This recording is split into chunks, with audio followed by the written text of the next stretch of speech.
Hello, Crested Kids. My name is Miss Ida. Welcome to our story time. Today our story is about a hippopotamus.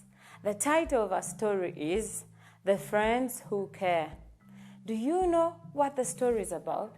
I think it might be about friends. Do you like friends? I bet you care about your friends. The story is written by Claire Luther and is illustrated by Maria Floyd. The Friends Who Care.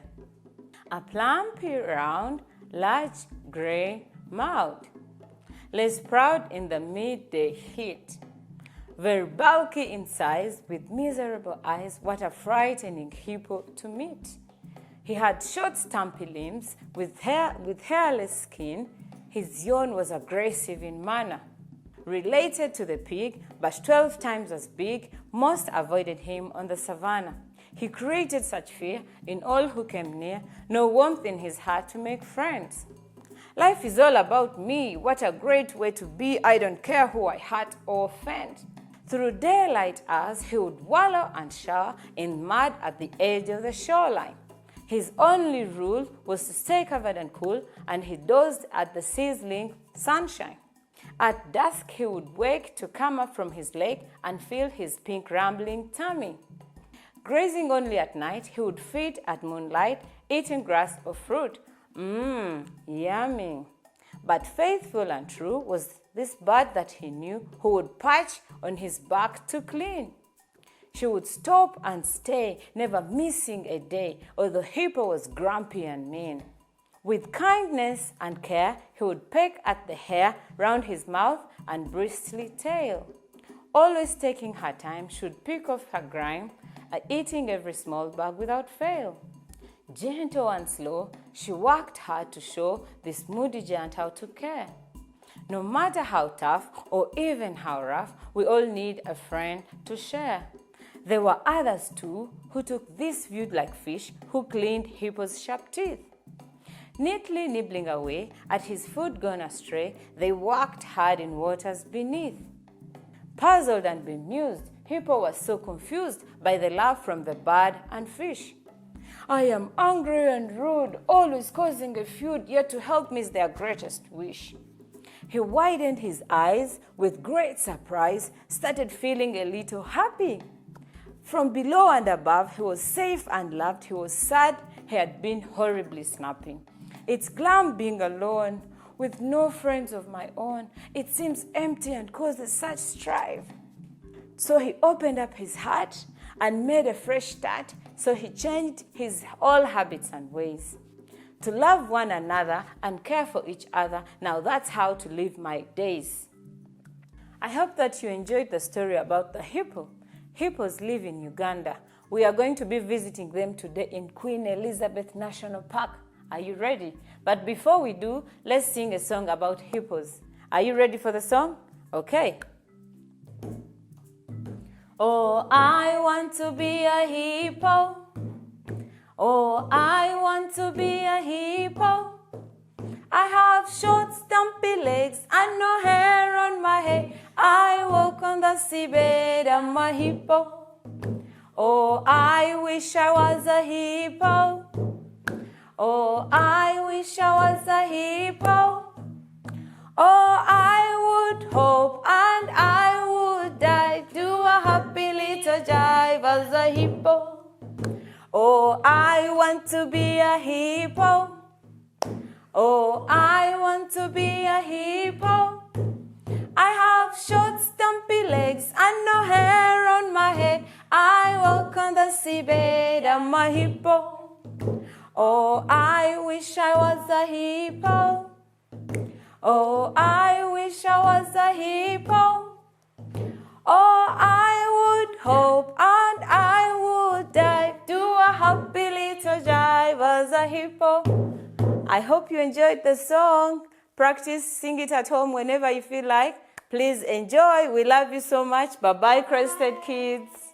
Hello children, it's me Priska again from Save the Children.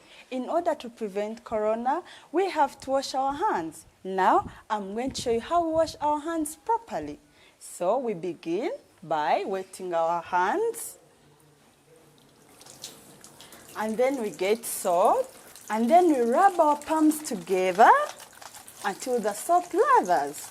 We wash our palms, we wash the back of our hands, wash, and then we wash the thumbs, both thumbs, and then we wash the palms, and then we wash in between our fingers. You can do this by also singing a song to make it fun. For example, you can sing happy birthday to you, happy birthday to you, happy birthday dear children, happy birthday to you. So you wash long enough until the hands are clean. After washing them, just shake them. And children, that's how we wash our hands.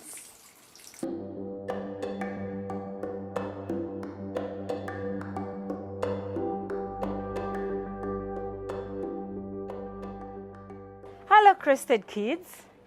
I hope you enjoyed the story about the hippopotamus. I did.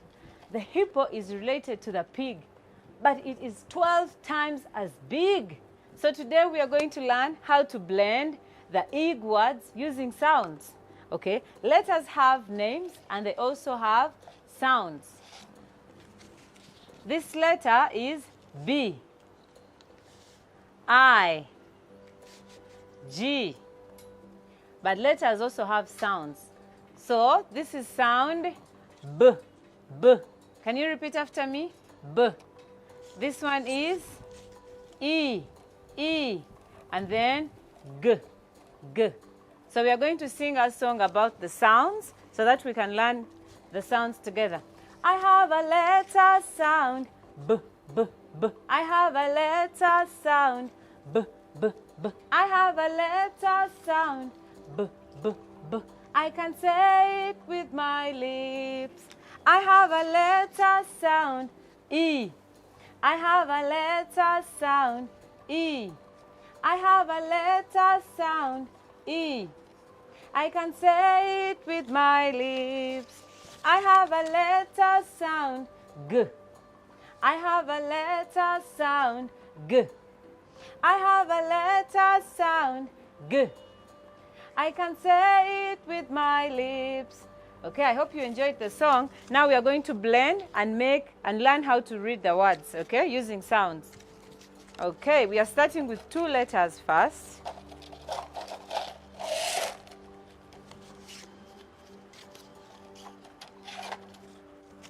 So this is E, okay, and this is G.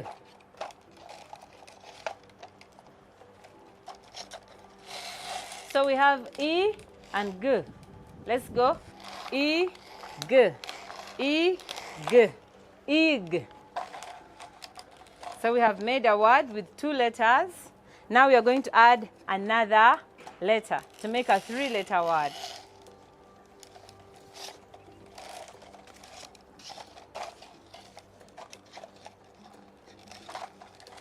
So we go B, ig, B, ig, B, ig. And the word is big. Yes, the word is big. Let's try making another word. So we'll get another letter sound. The letter sound I have here is P, P, P. Okay. We go P, ig, P, ig, P, ig. And the word is pig. Yes, well done. The word is pig. Well done, Crested Kids. Keep trying the words at home, the ig words. You can think of other ig words like dig, fig, big, pig. Well done. And please check more things on our Facebook page. If you want to learn more about sounds and blending, keep checking on our Facebook page. We love you, Crested Kids. Bye. Hey, see, I wash my hands to stop corona. You have to wash them well. If you don't wash them well enough and long enough, the corona germs can remain in your hands and make you sick. Let me show you. A part together, apart, together, apart, together, apart, together, apart, together. 1, 2, 3, 4, 5, 6, 7, 8, 9, 10. Wow, that was great. We have to do this after toilet, before and after we eat, and after touching anything. That way, we can keep corona away from us.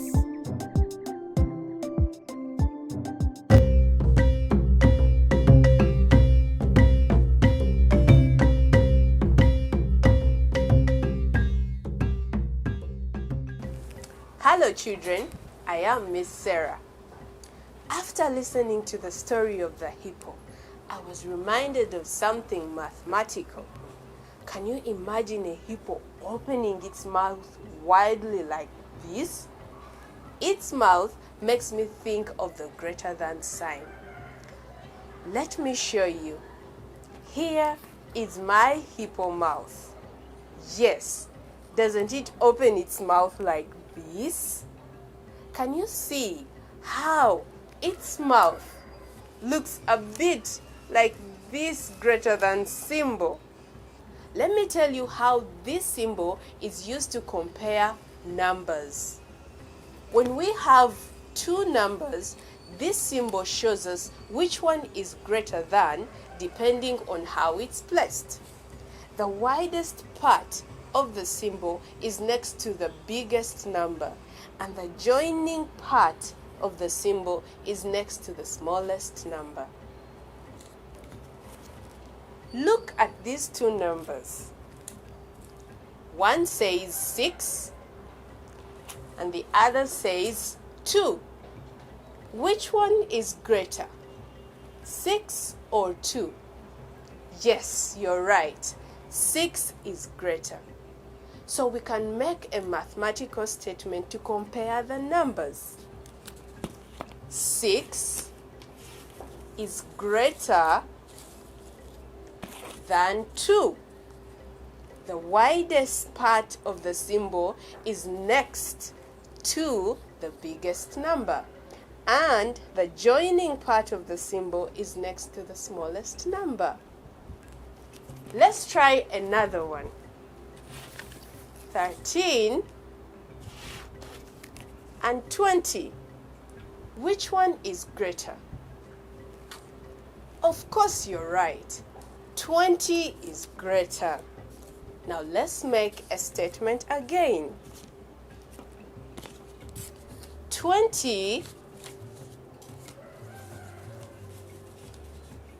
is greater than 13. The widest part of the symbol is next to the biggest number, and the joining part of the symbol is next to the smallest number. So, Crested Kids, this week I want you to think about how you can use this symbol to compare numbers. I hope you've enjoyed comparing numbers with me. Remember to have fun inquiring and discovering. Bye!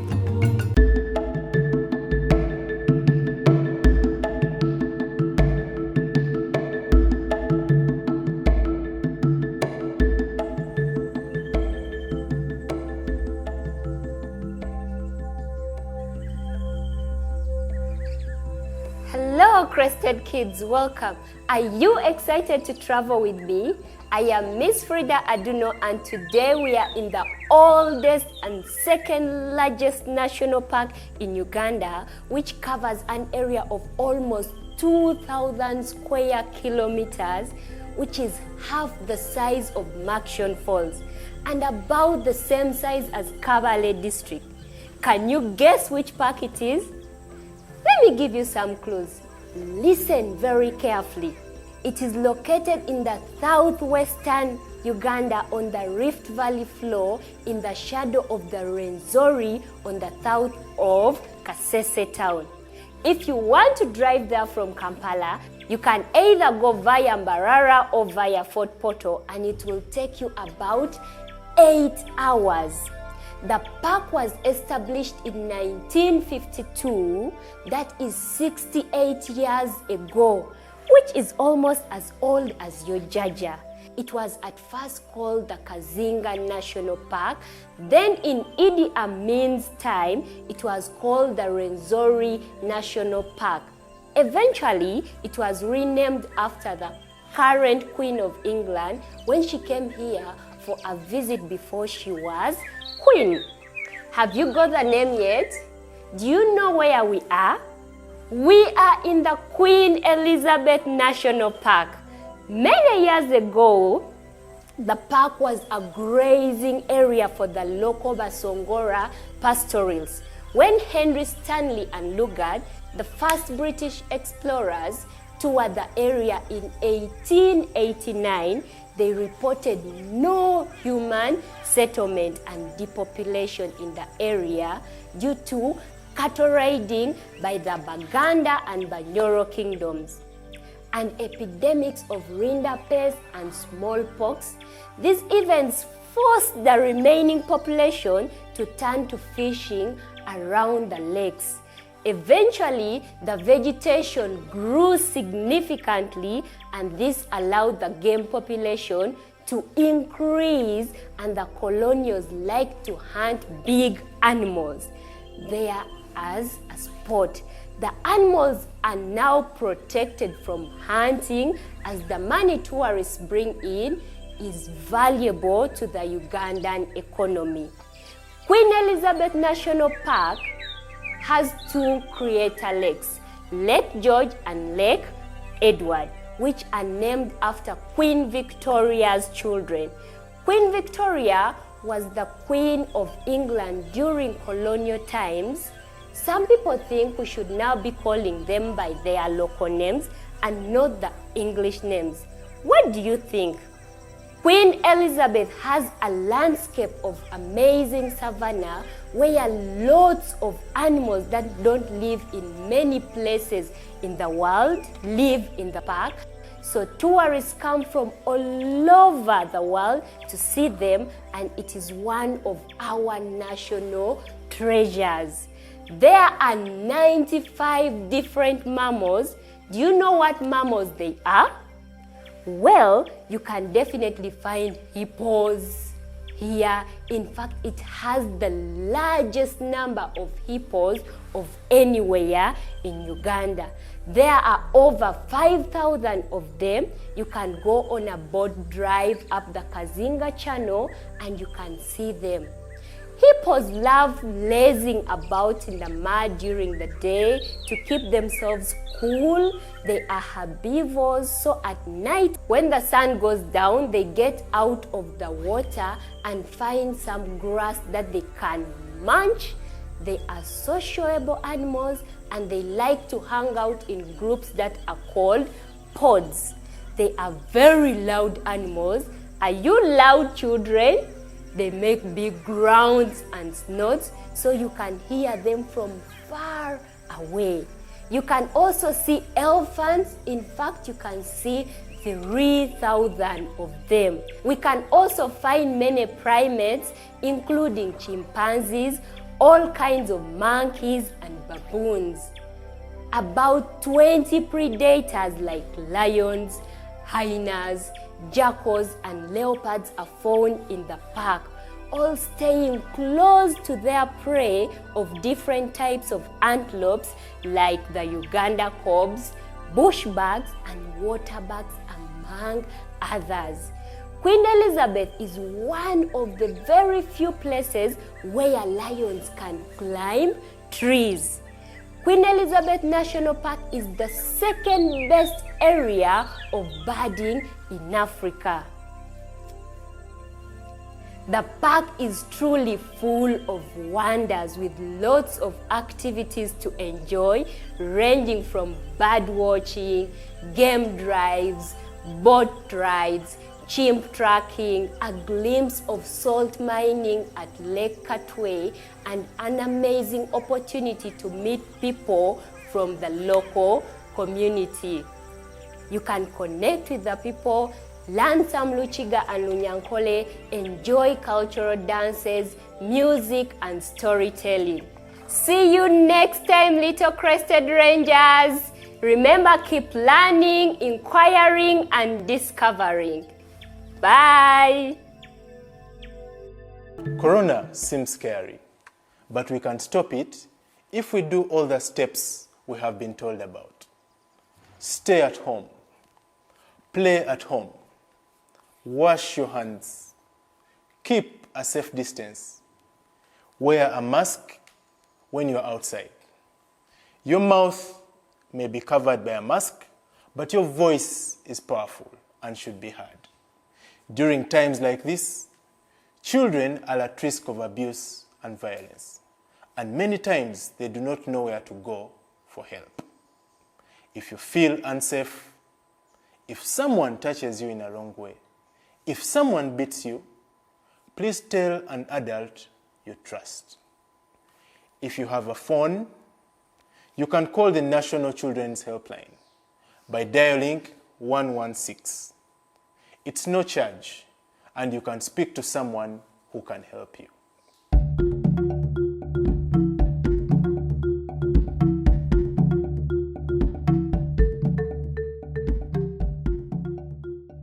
Hello, and we're back with our Crested Kids quiz show, a show where we test your knowledge with PLA questions, but this time with specific focus on science and social studies.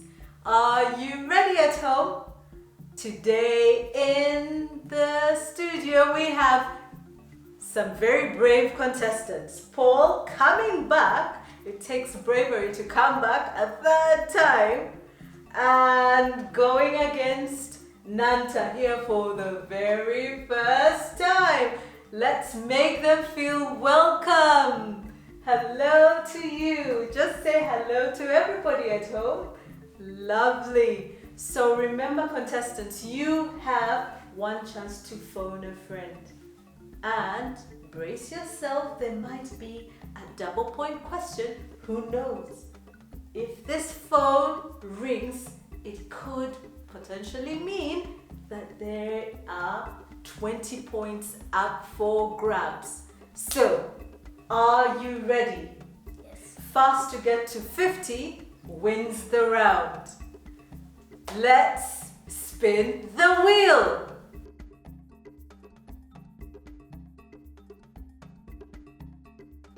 The world of living things.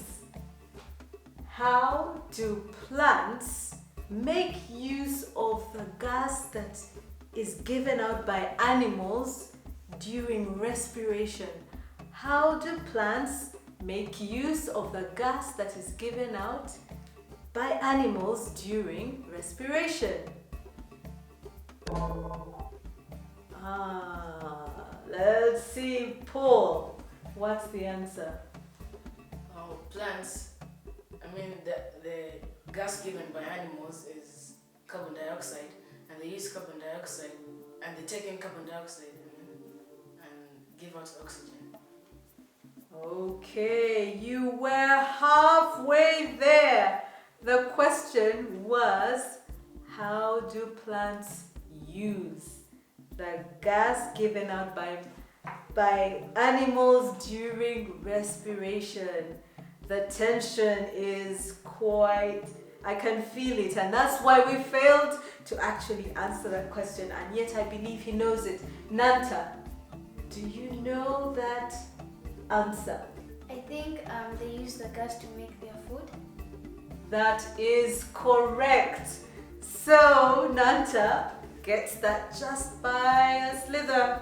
She says that gas, carbon dioxide, is used by plants to make their own food by a process called photosynthesis. 1, 2, 3, let the wheels spin.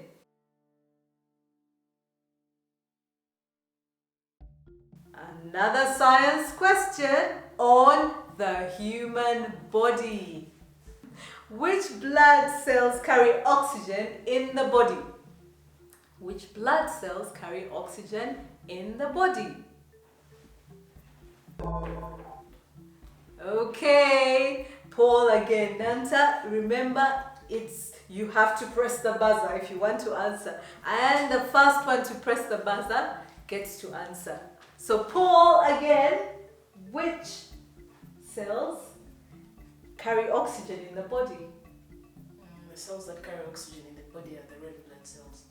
That is correct. The red blood cells carry oxygen in the body. So we are now at 10 points. With Nanta has 10 points and Paul has 10 points. 1, 2, 3, let the wheel spin. Another science question on matter and energy. Why does a nail sink in water? Why does a nail sink in water? Remember, you can phone a friend. Why does a nail sink in water? I'd like to phone a friend. Oh my god.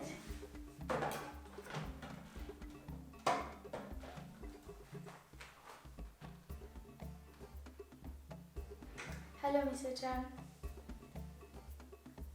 Yes, Mr. Chan, I would like to ask you a question. Why does a nail sink in water?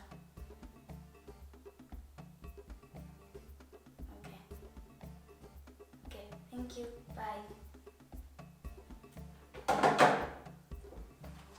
Nail sinks in water because it's heavier than the water.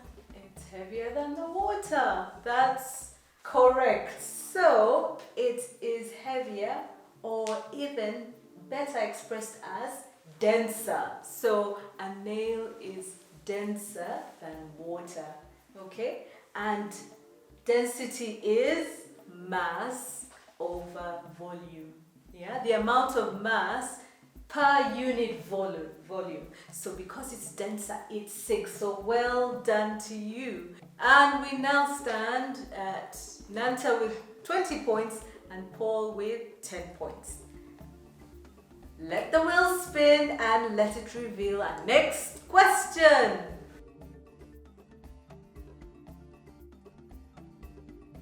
External influence. This has everything to do with our history. Okay? Why did the Omukama Kabalega of Bunyoro rebel against the British? Why did the Omukama Kabalega of Bunyoro rebel against the British? Okay, so Nanta, what's the question? So, Omukama Kabalega went against the British because he wanted Bunyoro to be free and independent from the colonial rule. Very good. So he wanted to ensure and maintain the freedom, the glory, the prestige of the Bunyoro Kitara kingdom. Do you know your Ugandan history? Okay, let's move on quickly. Spin the wheel, please.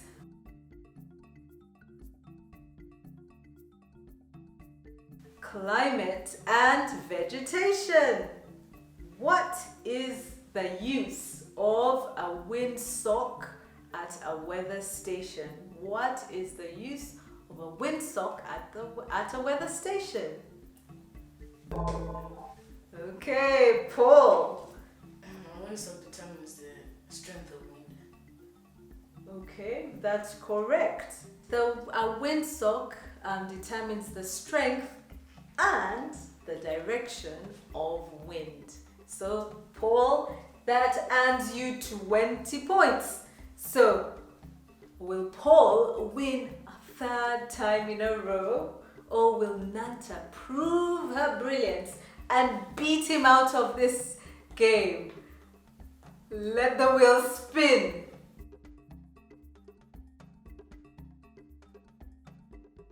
The world of living things.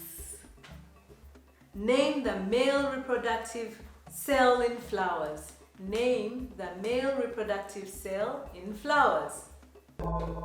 Okay, Paul. The male reproductive part in flowers is the pistil. Oh no, that is incorrect. What is the male reproductive part, or rather cell, in flowers? Yes, Nanta, what do you think the male reproductive cell in flowers is? I think it's a stigma. No. No! So the stigma is the female reproductive part of the flower, which comprises of the pistil, the ovules, and the ovary. The question was asking for the male reproductive cell. Not part, but cell. So that is pollen grain. Pollen grain. Remember your pollination lesson? So that question, unfortunately, isn't won by anybody. So go, go, go. Let the wheel spin and let's see who will win.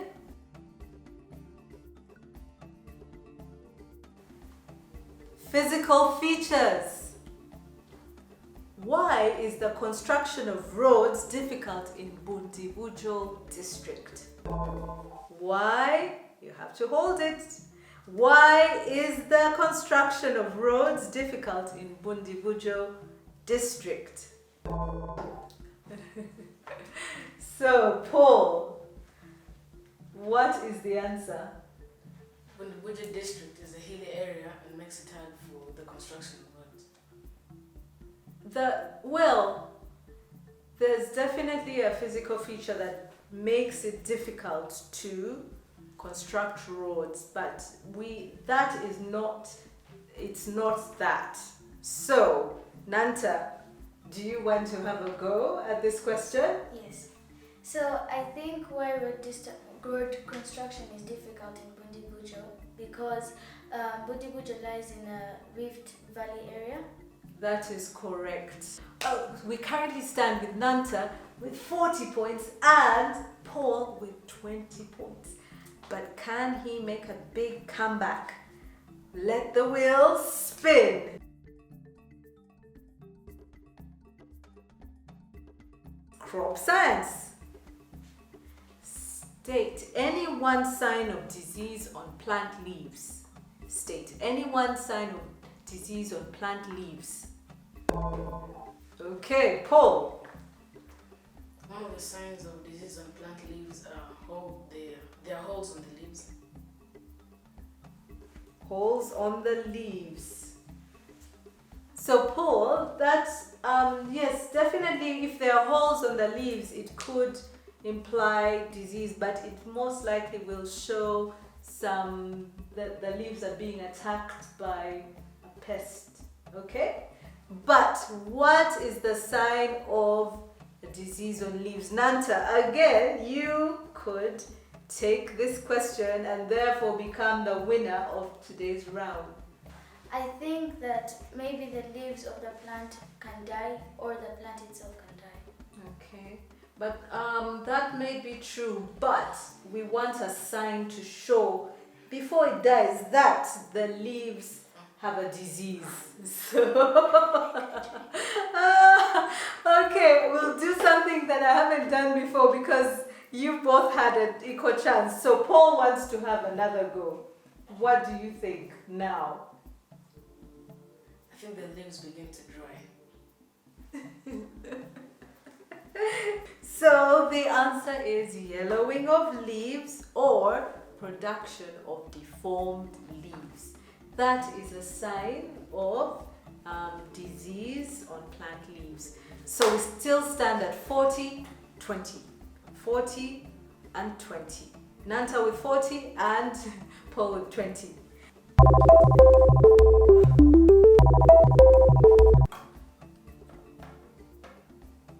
Hello? Yes. Yes, double point. Okay. Oh my, that's not an easy one. Okay, they might know it. Okay. So, that's what I told you about, the double point question. And the question is, who is the current Minister of Health. Who is Uganda's current Minister of Health? If you get this question, you obviously win. The current Minister of Health, she's always on the news.